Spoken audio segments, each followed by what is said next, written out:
Ika-14 na kabanata sa pagpapatuloy. Sinabi ng ating bida sa kanyang isip habang makikita ang mga ito na merchant Gumjuksan mula sa Chongyang. At si first disciple, Jinhei. Para sirain ang kanilang masamang balak, kailangang makuha ko ang lahat ng impormasyon hanggang sa pinakahuling hibla ng buhok. Tungkol sa Chongyang Trading Center. Napahinga siya ng malalim habang kukuha ng pagkain, sinasabi pa niya sa isip ng ngunit. Wala akong paraan para makalabas sa Shaman Mountain. Kailangan ko ng palusot. At tinawag siya ng kanyang guro. Nagulat naman siya at sinabi na may sinabi ka ba? Sinabi sa kanya ng kanyang guro na ano daw ang iniisip niya. Tumawa ito at ibinaling ang tingin sa pagkain at sinabi na wala naman. Sa totoo lang kasi. Na hindi na niya itinuloy ang kanyang sinabi at naiisip na masyado ba akong nag-isip ng matagal. Bueno, wala namang paraan tungkol dito. Nang biglang ibinulong ni Changwo sa kanyang guro na ganyan na siya mula nang bumisita ang mga mangangalakal ng Chongyang 2 araw na ang nakalipas. Tumugon ito na ganun daw ba? At pagkatapos na pagtanto nito na siya daw ba ay? At sinabi sa kanyang isip habang nakatingin sa ating bida na siguro naging mausisa siya tungkol sa labas ng mundo matapos makita ang mga dayuhan. Tama, nasa hustong gulang na siya ngayon. Nakakagulat na hindi pa niya nakikita ang labas ng mundo tulad ng kanyang mga nakatatanda. Malungkot na tumungo at sinabi sa kanyang isip na sa loob ng lahat ng mga taon na ito. Nakakulong lang siya sa bundok na ito, ginagawa ang mga gawaing bahay ko. At pagkatapos tinanong niya ang ating bida at sinabi na anong araw daw bukas. Natumugon ang ating bida sa kanya na bukas na ang ika-4 na buwan. Habang sumusubo ng karne masayang sinabi ng kanyang guro na ika-4 na buwan. CJ. At habang masayang umunguya ito nagtatakang nakatingin ang ating bida na napasabi sa kanyang isip na bakit siya nakangiti na parang si Raulo? Habang ang dami kong inaalalang bagay. At sumapit na ang madaling araw makalipas ang 2 araw. Na makikita ang kanilang labas ng bahay. Sinasabi ng kanyang guro na Jinhu. At tumugon ito na bakit po master? Binuksan niya ang pinto at sinabi na tinawag mo ba ako? Nagulat siya na napanganga na napasabi na At sinabi niya habang nakita niya ang kanyang master na sinabi na ano daw ang nangyayari. Bakit bigla kang nagsuot ng dopo? Ang dopo ay isang tradisyonal na kasuotan ng Korea na isinusuot ng mga kalalakihang mula sa gitna hanggang mataas na uri ng lipunan. Tumawa ito at sinabi na pupunta ako sa Jaso Palace. Nasorpresa ang ating bida at nasabi na bakit. Napakalamig ng hangin ngayon. At sinabi pa niya sa kanyang isip na kung magkasakit siya dahil sa lamig. Ako ang gagawa ng lahat ng gawaing bahay niya. Sira ba siya? Ngumisi ang kanyang master at sinabi sa kanya na suot ko naman ang sapat na makapal na damit kaya ayos lang. Tara na. Habang naglalakad masayang pakanta-kanta pa ito. Na napasabi ang ating bida sa isip na nagugulat na ang kupal na to, may napanalunan ba siya? Bakit ba siya ngiti ng ngiti mula pa kahapon? At lumipas ang ilang sandali na sinabi sa kwento na bawat buwan, sa huling quarter, pinaplano nila ang mga susunod na kaganapan, tinatalakay ang mga gastusin at pinag-uusapan kung paano sanayin ang kanilang mga alagad. Kaya sa pagpupulong na ito, hindi lang ang mga maestro ang dumadalo, kundi pati na rin ang mga unang alagad. At napasabi ang ating bida sa kanyang sarili na si Myungjin ay wala sa palasyo, at hindi kailanman nakita sa labas ng dilim kaya hindi siya nakadalo sa mga ganitong uri ng kaganapan. At nang makita si Myungjin ni Jinheo, masayang binati niya ito at sinabi na sasok. Napalingon silang dalawa. At sinabi sa isip ng ating bida na nakasimangot na siya ay si. Nabiglang sinabi namang masaya ni Myungjin na Jinheo, ikaw ba yan? Matagal na mula noong huli tayong nagkita. Sumuntok ito sa kanyang palad at yumukong sinabi na oo, dapat mas madalas akong bumisita. Sumagot si Myungjin na sinabi sa kanya na akin ang paumanhin. Ayos lang. Dagdag pa niya na nakahanap ka na ba ng isang mahusay na apprentice? Humawak sa ulo at sinabing masaya na dahil sa tulong mo. Sasok, nagawa kong makita ang mundo sa ibang pananaw. At pagkatapos binangga ng siko niya ang ating bida at sinabi pa nito na mayroon akong isang kahanga-hangang sage. Tama, Jinmu. Tumingin sa gilid ang ating bida at bahagyang tumawa. At sinabi niya sa kanyang isip na ano kayang ikinatuwa ng kupal na to matapos halos mamatay sa suntok ko. At pagkatapos sinabi ni Myungjin na ngayon, pasok na tayo. Tumugon sa kanya si Jinhyo na oo, sasabay na ako sa inyo. Na muling sinabi muli ni Myungjin na okay sige. At muli na naman silang may nasalubong at gumalang na isinuntok ang kamao sa palad na sinabi na Myungjin Sasok. Ang saya kang makita. Na ikinagulat naman ito ng ating bida. At sa bawat may nakakasalubong sila ang lahat ng ito ay bumabati sa kanya at gumagalang. Na napasabi ang ating bida sa isip na nagugulat na anong klaseng mga reaksyon to. Dagdag pa niya na lahat sila ay magalang at marespeto, at tinitignan siya ng may karangalan at paghanga. Nagulat naman si Shaman Master nang makita niya ito at sinabi na anong ginagawa mo rito. At mabilis na bumaba sa hagdan na ikinagulat muli ng ating bida at sinabi sa kanyang isip na ano. Kahit na daw ang Clan Master. Mabilis na hinawakan sa kamay nito si Myungjin at sinabi na dapat alagaan mo ang sarili mo. Ayos lang ba sa'yo ang maglakbay ng ganito kalayo? Tumawa ito at sinabi na ayos lang ako. Tumingin sa ating bida at sinabi na kakarecover ko lang hanggang sa puntong malaya na akong makagalaw sa tulong ng aking apprentice. Yumuko ang ating bida bilang paggalang na sinabi ni Shaman Master na talaga daw ba. Dagdag pa nito sa isip na nakadagdag ba ang pagkain ng karne. Dapat pala matagal ko nang inalis ang pagbabawal sa pagkain ng karne. At hinawakan siya nito sa balikat at sinabi na magaling daw ang ginawa niya. Na ikinagulat naman niya ito. Nagpatuloy sa paglalakad sila habang sinasabi ni Shaman Master na malamig ang panahon sa labas. Pasok na tayo sa loob. Tumugon ito na sige. Kinilabutan ng ating bida na napasabi sa kanyang isip na anong klaseng sagot to. Paligsahan ba to ng pagbati? Tumawa sa gilis si Jinhyo at sinabi na hindi ka ba proud sa iyong Master Jin mo? Sinabi pa nito sa ating bida na marahil hindi ka pamilyar, pero si Myungjin Sasok ang pinakaiginagalang na nakatatanda sa angkan. Bago niya nawala ang kanyang kakayahan, kasama ang kasalukuyang pinuno ng angkan na si Mang Hyunja, isa siya sa mga kandidato para maging pinuno ng angkan. At nang umatake ang pinuno ng Sapechon clan, siya ang huling natirang nakatayo. Si Myungjin Sasok ay isang sagisag ng ideolohiya ng Shaman clan at isang huwaran. Lumaban siya upang ipagtanggol ang kanyang mga alagad. Taas noon itong sinabi pa na walang dahilan para hindi siya igalang. Na napangiwi lang ng bibig ang ating bida at sinabi na tama. At sinabi pa niya sa kanyang isip na para sa akin, isa lang siyang kupal na sinubukang lumaban sa akin noong nasa katawan pa ako dati, at ngayong wala na siyang magawa, lalo siyang naging walang silbi. At lumipas ang ilang sandali na sila ay nasa pagpupulong na. Sinabi ng Shaman Master na kung ganon, formal na nating tatapusin ang desisyong yan. Dagdag pa niya habang makikita ang ating bida at si Myungjin na may iba pa bang alalahanin. Napasabi ang ating bida habang naiinip na ito daw ay sobrang boring. Naiinis pa siyang nakatingin sa kanyang master at sinabi sa kanyang isip na matapos makakuha ng pera ang angkang matagal nang naghihirap sa kahirapan, ngayon, lahat ng palasyo ay may kani-kanyang hinihingi kaya humaba pa ang pagpupulong. Nabiglang nagtaas ang kamay ng kanyang master at sinabi na Clan Master. Na napasabi pa sa kanyang isip ang ating bida na bakit mo pa tinaas ang kamay mo sa dulo. Wala kang silbi, matandang walang kwenta.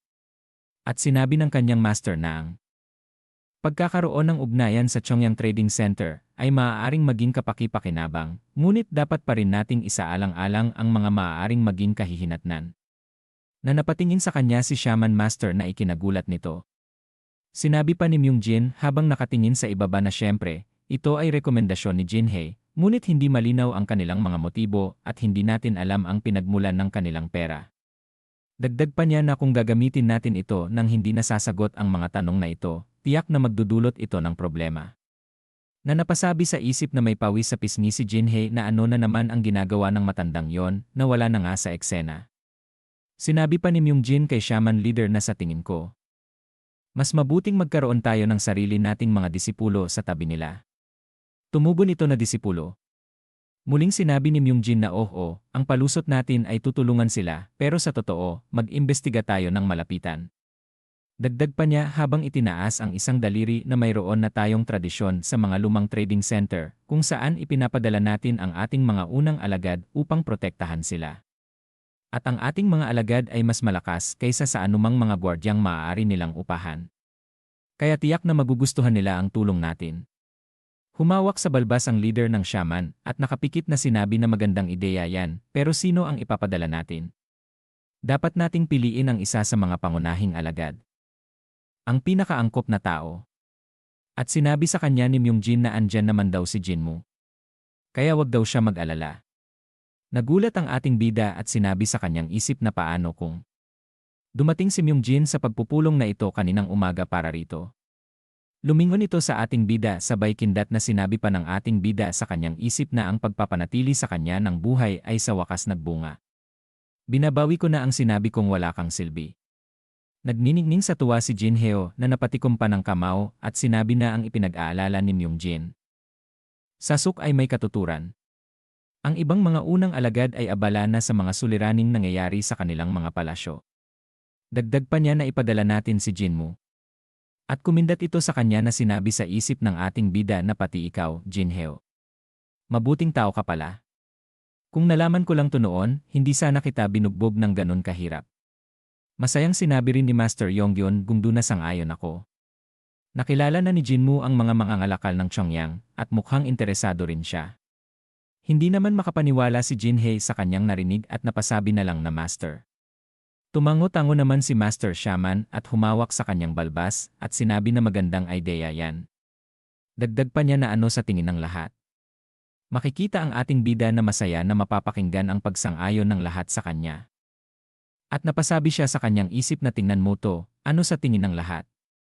Ang problemang pinoproblema ko ng matagal ay nalulutas na mag-isa. At pagkatapos sinabi na ni Shaman Master na lahat ay nag-isip ng pareho, kaya kahit may kahirapang kasunod, pakisubukan mong gawin ang lahat sa misyong ito. Si Jinmu ay dapat bumalik sa Cheonggyeom at maghanda para sa paglalakbay na ito. At yumuko ang ating bida at gumalang na sinabi na oho. Habang nakayuko ay nagbuni siya sa kanyang loob. At sinabi sa kanyang isip na sinasabi nila na ang isang mahusay na hinubog na Panginoon ay mas mabisa kaysa sa pinagsamang 10 angkan, at tama sila. Sumulyap siya habang tumatawa kay Jinhye na ito ay itinikom ang kanyang kamao ng mahigpit. At napakagat ng labi sinasabi niya sa isip na ang kupal na yon ay sinusubukang sirain ang lahat ng pinaghirapan ko sa planong ito. Sobrang nakakainis siya. At dito na po nagtatapos ang ika-14 na kabanata.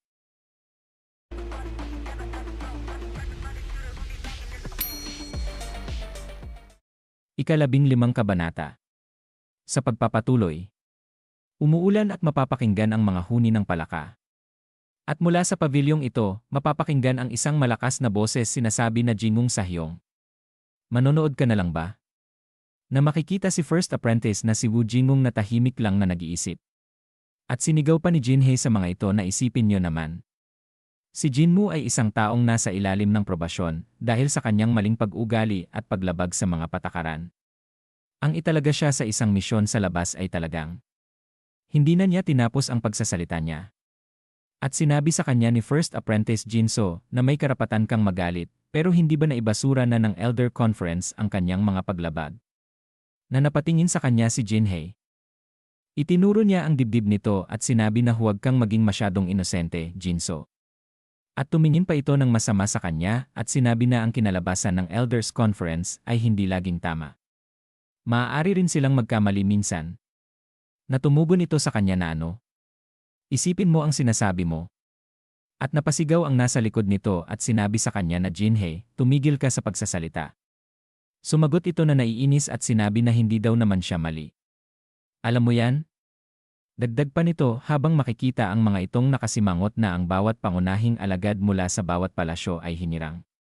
Silang lahat ay nagmula sa maharlikang angkan at nagdadala ng kapalaran ng hangin at utos ng mga shaman. Kami ay naglalaban upang maging susunod na dakilang disipulo.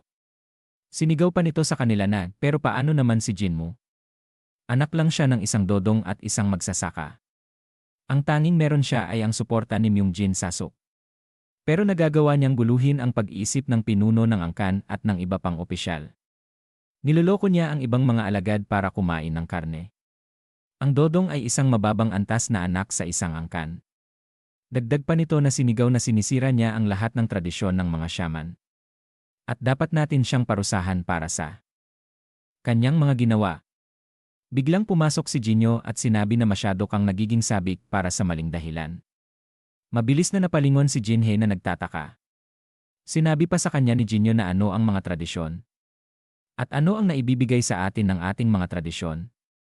Umiti ito at sinabi sa kanya na ngayon pagkatapos mong matalo kay Jinmu sa Je at mapunta sa klinika ni Jung Donggong, tiyak na marami kang sasabihin, Jinheo sa Je. Humakbang si Jinheo at sinabi na Jinhei. At nang makalapit kay Jinhei sinabi niya sa harap ng muka nito na ang tanging nakikita ko ay naiinggit ka. Nagiba ang reaksyon ng muka nito na nakatingin kay Jinyo. At sinabi pa sa kanya ni Jinheo na hindi mo ba nakita si Myungjin Sasok? Matapos kumain ng karne, nakakalakad na siya ng normal. At hindi ba inalis na rin ang pagbabawal sa karne? Dagdag pa niya sa kanya na hindi pa kasama si Myungbong Sasok na pumayag na ipadala si Jinmu, ano pang issue ang meron ka? Naiinis itong sinabi sa kanyang sarili na ang walang hiyang Jinheong ito ay palaging nakikisawsaw. Sinabi pa sa kanya ni Jinyo na nagkaroon ka ng malaking tagumpay sa pagkonekta ng Chongyang Trading Center sa atin. Pero ano sa tingin mo ang iniisip ni Jingmong tungkol sa iyo ngayon? Na nakatingin lang ito sa kanya at walang masabi. Habang makikita itong nakapikit sinabi pa sa kanya ni Jinyo na ang pagkonekta at pakikipag-ugnayan sa mga panlabas na impluensya ay trabaho ni Wu Jingong. Hindi ba dapat kinausap mo muna si Jingong Sahyong bago lumapit kay Myungchung Sasok? Dagdag pa niya na kaya bakit ka dumiretso sa pinuno ng angkan tungkol sa bagay na ito? Hinawakan niya ito sa balikat at sinabi pa na Jinhei, alamin mo ang iyong lugar, intindihin mo. Na napatingin naman ito sa kanyang balikat na hinawakan ni Jinyo. Idinikit ang kanyang noo sa noo ni Jinhei at sinabi pa niya na ang dakilang disipulo ay ang mukha ng shaman. Hindi ito isang titulo na magagamit mo lang para sa iyong sarili o sa kapakanan ng iyong pamilya. Mabilis na bumunot ng espada. At sinabi nito na ikaw ang lakas naman ng loob mo. Na mabilis na pinigilan sila ni Wu Jingong at sinabi na ihinto na daw nila ito ngayon. Kayong dalawa ay mga pinuno ng isang palasyo, kaya huwag kayong lumikha ng kaguluhan. Dagdag pa nito habang mabilis na bumaling na walang sinuman ang maaaring magsalita tungkol sa desisyong ginawa sa pagpupulong ng matatanda. Naiintindihan mo ba? Mabilis na hinabol siya ni Jinhei at sinabi na saglit lamang Jingong Sahyong. Ngunit ito ay patuloy lang na naglalakad na tila walang naririnig. Napapunas naman ito ng pawis sa noo at sinabi na hey bro, kalma ka lang. Hindi mo ba alam na ayaw ni Jinhei kapag pinag-uusapan mo ang tungkol sa kanyang pamilya? Huminga ito ng malalim at sinabi na si Jinhei ang may kasalanan. Pati ang mga opisyal ng angkan ay hindi na pinag-uusapan ang tungkol dito. Umiti ito at sinabi na ganoon ba talaga siya kagwapo? Nagtatakang tumugon si Jinyo na ha. Tumawa si Jinso at sinabi pa na ang tinutukoy ko ay si Jinmu. Kitang-kita sa mukha mo na gustong-gusto mo siya. Malakas na tumawa si Jinso at sinabi sa kanya na oo, sobrang gwapo niya na parang ikamamatay ko na. Ang pagkaunawa niya sa martial arts ay walang kapantay. Talaga siya ay kakaiba. At napaisip si Jinso at hinawakan ang kanyang braso na sinabi niya na ha, hindi naman siya babae, pero nakuha pa rin niya ang puso mo. Baka kailangan kitang bugbugin rin. Pinagpawisan si Jinyo at napasabi na ano. Please wag Jinso Sahyong. Napatingin sa labas at napahinga na sinabi niya na sayang, umalis na rin si Chongsang papuntang Chonghyeom at mukhang wala siyang balak bumalik. Buti na lang at mukhang gusto ng lahat si Jinmu. Na malungkot namang sinabi ni Jinyo na pero kahit ganoon, hindi rin naman naging madali ang buhay ni Chongsang. Ang tanging masisisi ko lang dyan ay si Sahyong. Malungkot ding sinabi ni Jinso na pero isa siyang batang hindi pa nalalampasan ang lahat ng galit sa loob niya, paano ko siya matatanggap sa Jungdonggong kung ang tungkulin namin ay humarap sa buhay at kamatayan. Sinabi naman ni Jinyo na pero sa tingin ko ayos lang ngayon dahil mukhang isang may pag-asang baguhan si Jinmu. Mas mabuti ito. Tunay na isang huwarang dakilang disipulo si Jinmu. Nagulat naman ito sa kanyang narinig at napasabi na ano. Dagdag pa nito habang may pawis sa pisngi na pero hindi ako sigurado tungkol sa pagiging dakilang disipulo. Maaaring may ilan na sasang-ayon pero sina Jingong Sahyong at Jinhie ay siguradong hindi papayag. Tumingin sa kanya si Jinyo at sinabi niya na sinasabi nila na ang matutulis na aspile ay laging makakahanap ng paraan upang tumusok palabas ng sako. Ang isang taong tulad ni Jinmu ay ipapakita ang kanyang potensyal sa anumang sitwasyon. Tumawang kumamot sa ulo at sinabi ni Jinso na wala akong masasabi laban dyan. Dagdag pa nito na sige, tingnan natin kung kaya niya. At makikita ang rebultong ito sa gitna ng ulan. Sinabi ng ating bida habang inaalalayan niya ang kanyang master paakyat sa hagdan na madaling araw nang umalis tayo, pero gabi na ngayon. At tumugon ito na oo nga. Sinabi ng kanyang master na habang nakangiti siya na bakit ka nakatingin sa akin ng ganyan. Maluha-luhang sinabi niya na kasi palakas ka ng palakas. Na napatingin na nagtataka ang master niya. At ibinulong ng ating bida sa kanyang sarili na hindi ko man siya hinilingan ng pabor, pero pinilit niyang bumangon kahit may sakit para pumunta roon. Sobrang ipinagmamalaki ko siya. At tumawang sinabi niya sa ating bida na bata. Sabi kang tuklasin ang mundo, hindi ba? Huwag mo akong alalahanin at magsaya ka. Nagtataka ang ating bida at sinabi na magsaya sa oras. Dagdag pa ng kanyang master na siguradong walang nagsabing hindi tayo pwedeng magsaya. Habang pahakbang sila sa hagdan sinabi niya na kung bumaba ako, baka kumain ako ng karne. Tumugon sa kanya ang kanyang master na kumakain ka na nga ng karne, hindi ba? Sinabing muli ng ating bida na baka pati alak rin. Tumawa ang kanyang master at sinabi na bata. Anong problema doon? Kung alak ang tinutukoy mo, nakatikim din ako niyan noong bata pa ako sa Pyojo. At nahihiya pa niyang sinabi na o baka naman, hindi ako tantanan ng mga babae. Nagulat ang kanyang master at napasigaw na Jinmu. At pagkatapos tumawa siya at sinabi na nagbibiro lang daw siya. Napahinga ng malalim ang kanyang master at sinabi sa kanyang sarili na hindi naman tunog biro yon. At nagulat sila nang makarating na sila sa itaas na sinasabi ng dalawa na sasok.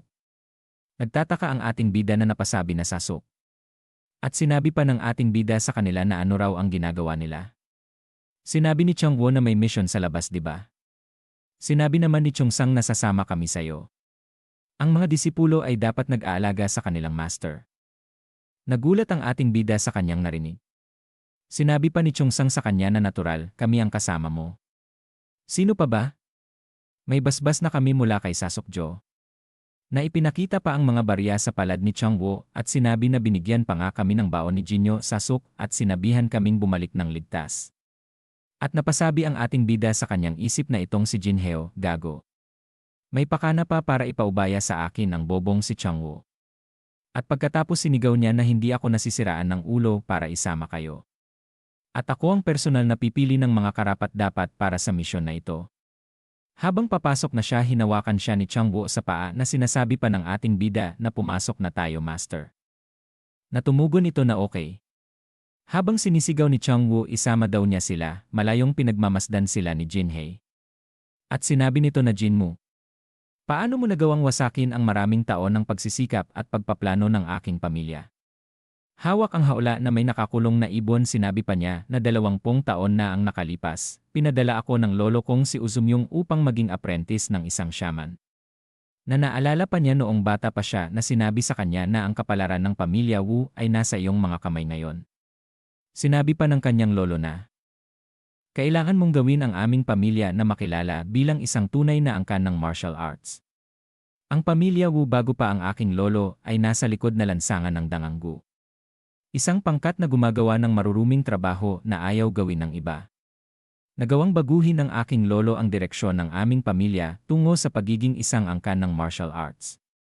Ngunit hindi pa rin kami kinikilala bilang isang opisyal na angkan. Dagdag pa niyang sinabi na makikita ang pagpatak ng ulan na nagsanay ako araw at gabi upang maging ikapitong shaman pero hanggang ngayon hindi pa rin daw niya ito makuha. Dagdag pa nito sa kanyang isip na ang tanging solusyon ay maging isang dakilang disipulo. Kailangan ako ang maging pinuno ng angkan. At lahat ng ginawa ko sa nakalipas na 20 taon ay para sa layuning ito. Pero, Jinmu, lahat ng pagsisikap ko, sinusubukan mong sirain ito. Kinuha ang ibon sa hall at sinabi pa niya na hindi kita maaaring hayaan. Hindi na kita mapipigilan sa misyon mo ngayon pero magandang pagkakataon ito. Hinimas ang ibon at sinabi pa na sa isang misyon sa labas, maraming hindi inaasahang panganib ang maaaring mangyari. Pinalipad na niya ito kasama ang mensahe na nakakabit sa ibon na sinabi pa niya na sa 10 batas ng shaman, may isang patakaran na kailanman ay hindi dapat labagin. Ang pagkitil ng buhay ng isang kapwa-disipulo. Na makikita ang ibon na tuluyan ng lumipad papalayo. At dagdag pa nito na hindi ikaw ang nag-iisang kayang lumabag sa mga alituntunin. Hangal kong guro. At dito na po nagtatapos ang ika-15 kabanata.